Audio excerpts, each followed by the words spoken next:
Iranian disregard for international norms and the Biden administration's efforts to enforce them continues apace. Tehran is ramping up its nuclear activities, demanding bribes to even return to the negotiating table, as well as stepping up its use of terrorist proxies to threaten its adversaries all across the region. In light of our retreat from Afghanistan, we should not be surprised if Iranian-backed groups redouble their efforts to inflict U.S. casualties and otherwise pressure the Biden administration to turn tail and run from Syria and Iraq. When it comes to near-peer competitors like Russia, the Biden campaign's tough talk has been replaced by the Biden administration's desperate rhetoric of diplomacy. Putin is unfazed and undeterred.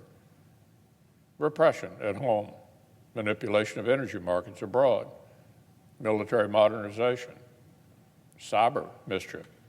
This doesn't exactly scream ready for good faith engagement. Most of all, the administration's hollow rhetoric has done nothing to deter the growing threat from communist China. Just this month, Beijing has sent a record number of military aircraft on provocative missions into Taiwan's airspace. As senior Pentagon officials have warned, we're witnessing a strategic breakout by China. Democrats still refuse to let us adequately fund our own military and defense.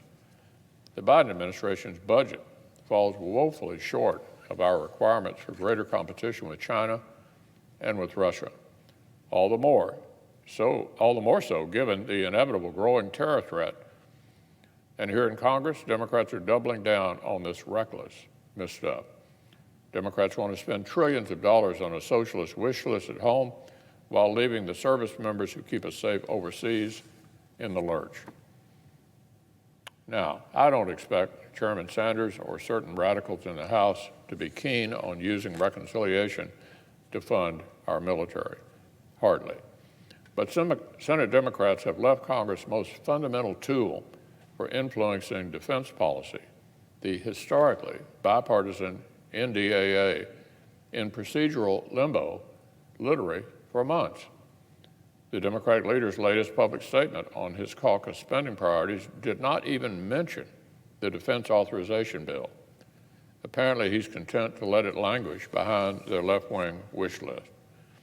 So, Madam President, America is staring down serious and historic threats.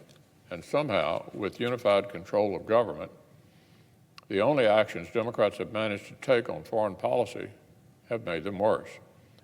The American people deserve a lot better than this. Our service members deserve better. Our allies deserve better. But Washington Democrats are proving they cannot deliver.